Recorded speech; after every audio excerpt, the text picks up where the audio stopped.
So guys welcome back to the another video. तो आज की वीडियो में हम बात करेंगे कि हम किस टाइप से अपनी HTML पेज में अपनी CSS को लिंक कर सकते हैं। तो अभी के लिए यहाँ पर CSS का इंपॉर्टेंस तो आपको पता है। तो यहाँ पर डायरेक्टली आते हैं अपने कोड पर और अपनी CSS को यहाँ पर ऐड करना स्टार्ट करते हैं। तो स्टार्ट करते हैं आज की वीडियो को। Let's get started.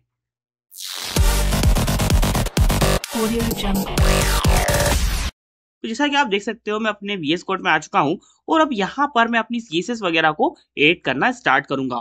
तो लास्ट वीडियो में मैंने आपको थोड़ा सा इंट्रोडक्शन दिया था कि आप किस टाइप से आपकी CSS को यहाँ पर लिंक कर सकते हो और वो मैंने कैसे किया था अपने स्टार्टिंग टैग में यहाँ पर मैंने कुछ स्टाइल वगैरह को लगाने के बाद में।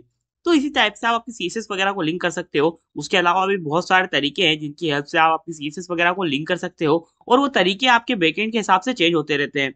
तो अभी के लिए यहाँ पर हम अपने नॉर्मल तरीके से अपनी सीसेस वगैरह को लगाना सीखेंगे। तो यहाँ पर लास्ट वीडियो में मैंने आपको सिखाया था कि आप किस टाइप से यहाँ पर स्टाइल लिखने के बाद में आप यहाँ पर आपकी जो प्रॉपर्टी है उसे असाइन कर सकते हो और आपकी जो सीसेस है उसे लगा सकते हो। लेटेस्ट से यहाँ पर मैंने H1 टैग में लिखा स्टाइल इज इक्वल टू और यहाँ पर मैं लिख देता हूँ लेटेस्ट से BG यानी कि background colour is equal to मैं करता हूँ लेटेस्ट से ब्लैक।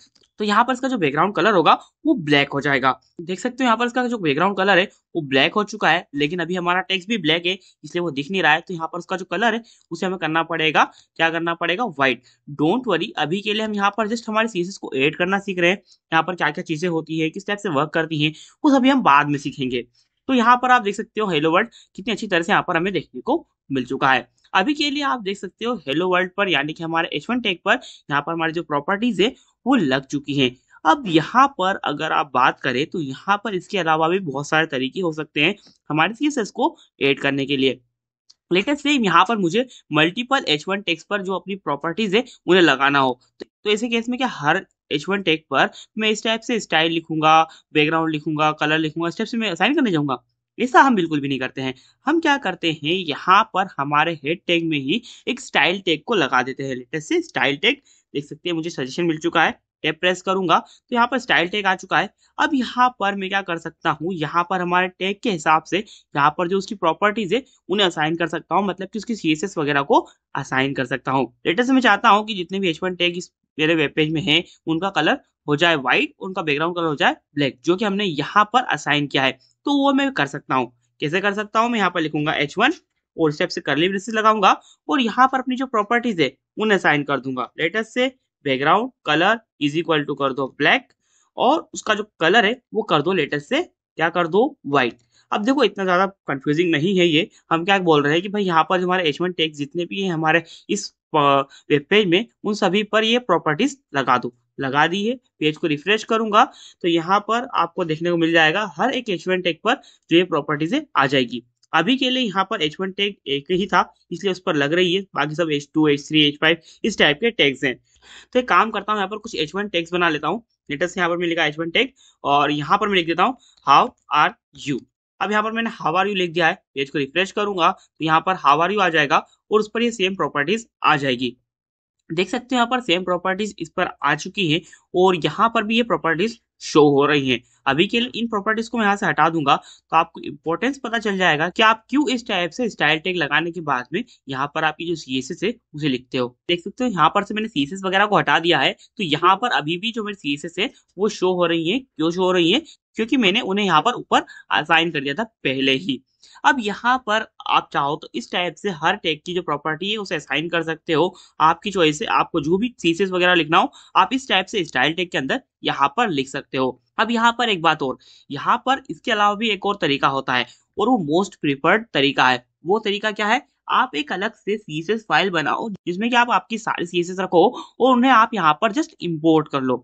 अब वो कैसे करना है, तो इसके लिए जस्ट मैं यहाँ पर क्या करूंगा, CSS फाइल बनाऊंगा। तो CSS फाइल बनाने के लिए मैं क्या करूंगा, यहाँ पर उसका कुछ भी नाम रख सकता हूँ। लेटेस्ट से यहाँ पर मैं स्टाइल नाम रख देता हूँ और लगाऊंगा डॉट और यहाँ पर अब हमें एक्सटेंशन देने को बोल रहा है। अब एक्सटेंशन क्या होता है ये सभी को पता है।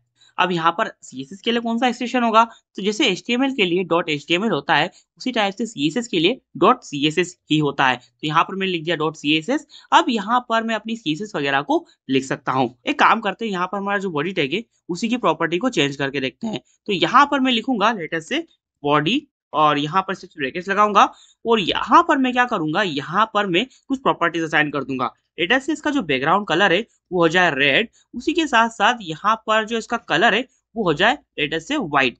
अब देखते हैं यहाँ पर कलर कॉम्बिनेशन कैसा दिखेगा, बहुत ही बेकार दिखने वाला है, लेकिन ट्राई करके देखते हैं। अभी के लिए हमारी सीएसएस लोड नहीं हुई है। क्यों नहीं लोड हुई है? क्योंकि भाई देखो, हमने ये सीएसएस वगैरह असाइन तो कर दी, लेकिन हमने अभी तक अपने वेब पेज को बताया ही नहीं कि भाई एक और सीएसएस फाइल आ चुकी है जहां से आपको सीएसएस को लोड करना है। तो वो भी हमें बताना पड़ेगा, यानी कि हमारे सीएसएस को यहाँ पर हमें इंपोर्ट करना पड़ेगा। तो वो भी हमें यहाँ पर हेड टैग के अंदर ही करना है। और यहाँ पर अपनी सीएसएस को लोड करने के लिए, यानी कि इंपोर्ट करने के लिए, यहाँ पर हमें लिखना पड़ेगा लिंक और टैब प्रेस करना है। और href के अंदर आपको जो style.css है वो एंटर कर देना है। लेटेस्ट से मैं लिखूंगा style.css और यहाँ पर अपने पेज को रिफ्रेश करते ही यहाँ पर आप देख सकते हो हमारा जो CSS है वो यहाँ पर लग चुकी है। और देख सकते हो हमारा जो पेज है वो अभी के लिए कितना बेकार दिख रहा है। एक काम करते हैं, रेड की जगह पर ऑरेंज ले लेते हैं, या फिर जो भी लेना हो ले सकते हो। तो मैं अभी के लिए ऑरेंज रेड ले लेता हूँ, थोड़ा कलर ठीक ठाक दिखने लग जाएगा। अभी के लिए देख सकते हो हमारी जो CSS है वो लोड हो चुकी है। और यहाँ पर अभी के लिए यहाँ पर दो तरह की CSS लोड हुई है, तीसरी तरह की CSS मैं हटा चुका हूँ जो कि मैंने यहाँ पर लगाई थी। अब बात करते हैं कि भाई इनमें से सबसे अच्छा तरीका कौन सा है।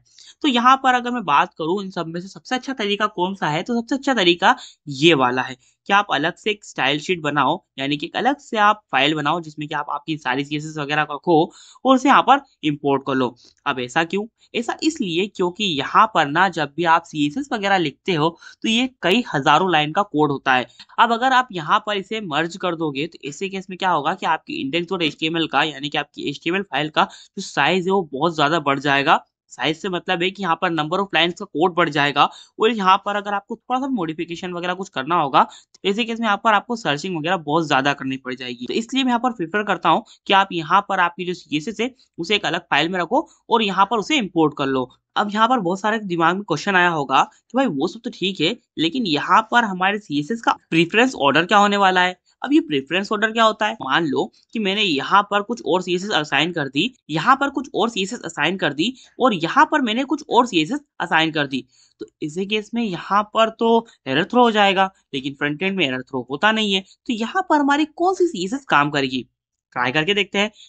जैसे यहाँ पर मैंने बॉडी का जो बैकग्राउंड कलर है मैंने ऑरेंज रेड रखा है, उसी टाइप से मैं यहाँ पर index.html में आता हूँ और जो स्टाइल टैग है यहाँ पर हमारे जो बॉडी का कलर है वो कुछ अलग रख दूंगा। लेटर से मैं बॉडी का कलर है वो कर देता हूँ ब्लू। लेटर से बैकग्राउंड कलर कर देता हूँ ब्लू, कुछ इस टाइप से। और यहाँ पर ब्लू की जगह पर मैं कुछ और चूज कर लेता हूँ, लेटर से ब्लू वॉयलेट चूज कर लेता हूँ। यहाँ पर आप देख सकते हो मैंने ब्लू की जगह पर ब्लू वॉयलेट चूज कर लिया है, क्योंकि यहाँ पर ब्लू वॉयलेट थोड़ा ज्यादा अच्छा दिखता है, आंखों को चुभता भी नहीं है।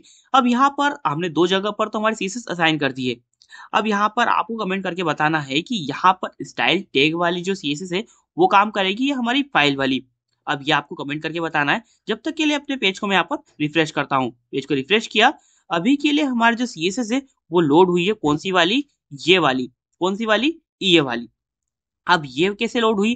तो देखो यहाँ पर जब भी आप कभी आपके फ्रंट एंड में काम करते हो तो यहाँ पर आपका जो कोड है वो लाइन बाय लाइन एग्जीक्यूट होता है। अब लाइन बाय लाइन से मतलब है कि भाई आपका कोड ऊपर से नीचे की तरफ एग्जीक्यूट होता है, यानी कि रीड होता है। तो यहाँ पर क्या हो रहा है कि यहाँ पर आपने स्टाइल तो असाइन की है, कौन सी वाली? ये वाली। तो ये लग भी रही है, लेकिन यहाँ पर नीचे आते आते यहाँ पर इसे ये वाली लिंक मिल जाती है और यहाँ पर ये वाली CSS लिंक हो जाती है, यानी कि रीड हो जाती है। तो ऐसे केस में क्या होता है कि ये वाली CSS ओवरराइट हो जाती है और इसका जो कलर है वो ब्लू वॉयलेट से ऑरेंज रेड हो जाता है। अब यहाँ पर अगर आप इस लिंक को अगर ऊपर कर दोगे तो ऐसे केस में क्या होगा कि ये वाली जो CSS है वो ओवरराइट होगी और यहाँ पर ये वाली CSS लग जाएगी। पेज को रिफ्रेश करूंगा, देख सकते हो ये वाली जो CSS है वो अब लग चुकी है। अब यहाँ पर अगर मैं यहीं पर कोई CSS वगैरह लगा दूं तो अब ये आपको कमेंट करके बताना है कि अगर मैंने यहाँ पर CSS लगा दी तो ये क्या ऊपर वाली दोनों CSS ओवरराइट हो जाएंगी या नहीं होगी? तो ये आपको कमेंट करके बताना है। जब तक के लिए यहाँ पर मैं अपनी CSS को लगा देता हूँ। तो यहाँ पर मैं लिखूंगा स्टाइल और यहाँ पर मैं अपना जो बैकग्राउंड कलर है वो क्या कर दूंगा, लेटेस्ट से मैं कर देता हूँ येलो ग्रीन। अब यहाँ पर मैं क्या करूंगा, अपने पेज को रिफ्रेश करूंगा तो देख सकते हो अभी के लिए यहाँ पर कुछ भी CSS वगैरह नहीं लगी है। पेज को रिफ्रेश किया, अब यहाँ पर CSS हमारी लग चुकी है। अब यहाँ पर आप देख सकते हो येलो ग्रीन कलर की CSS यहाँ पर आ चुकी है। मतलब कि यहाँ पर सबसे ज्यादा जो प्रेफरेंस होगा वो यहाँ पर होगा।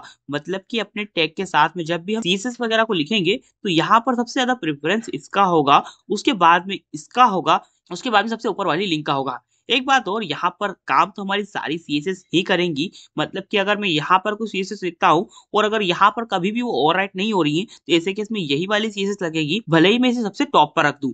एक बात और, यहाँ पर मल्टीपल टाइम भी अपनी सीएसएस को एक ही जगह पर मॉडिफाई कर सकते हैं। लेटेस्ट से अगर मैं चाहूँ तो यहाँ पर भी अपनी जो बॉडी है उसकी जो सीएसएस है उसे मॉडिफाई कर सकता हूँ। लेटेस्ट से कलर कर दो रेड, तो इस टाइप से भी मैं कर सकता हूँ। देख सकते हो मेरी सीएसएस ओवरराइट हो चुकी है। मतलब कि पहले ये वाली सीएसएस लगी, उसके बाद में हमारी ये वाली सीएसएस लग चुकी है। अब इसी टाइप से आपका जो कोड है वो काम करता है फ्रंट एंड में। बैक एंड में कुछ और स्टोरी होती है। अभी के लिए हम फ्रंट एंड को स्टडी कर रहे हैं, तो फ्रंट एंड में यही स्टोरी होती है।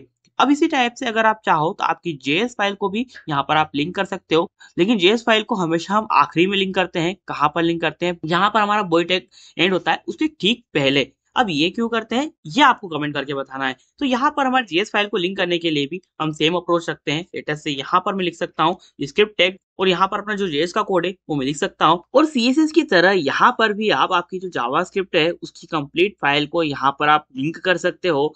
तो यहाँ पर अगर आपको जावास्क्रिप्ट की फाइल को लिंक करना है, तो इसके लिए भी आपको यहीं पर एंड में लिखना पड़ता है स्क्रिप्ट।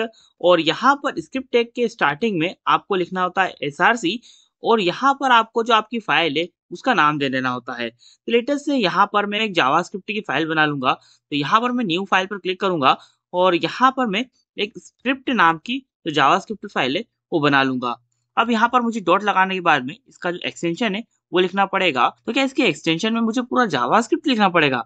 नहीं, ऐसा नहीं है। यहाँ पर आपको जस्ट जेएस लिख देना होता है, तो यहाँ पर आपकी जो जावास्क्रिप्ट फाइल है वो बन जाती है। अब मैं इसे यहाँ पर इंपोर्ट कर सकता हूँ, यानी कि इसका यूज कर सकता हूँ। तो यहाँ पर मैं लिखूंगा script.js। तो यहाँ पर मेरी जो जेएस फाइल है वो लिंक हो चुकी है। अब यहाँ पर इसमें जो भी कोड लिखा होगा वो यहाँ पर एग्जीक्यूट होगा, यानी कि रन होगा। सो गाइज, आज की वीडियो में बस इतना ही था। आई होप कि आपको वीडियो अच्छा लगा होगा, और अगर वीडियो अच्छा लगा है तो इसे लाइक करना, कमेंट करना, शेयर करना, चैनल को सब्सक्राइब करना मत भूलना। तो मिलते हैं नेक्स्ट वीडियो में, तब तक के लिए बाय बाय।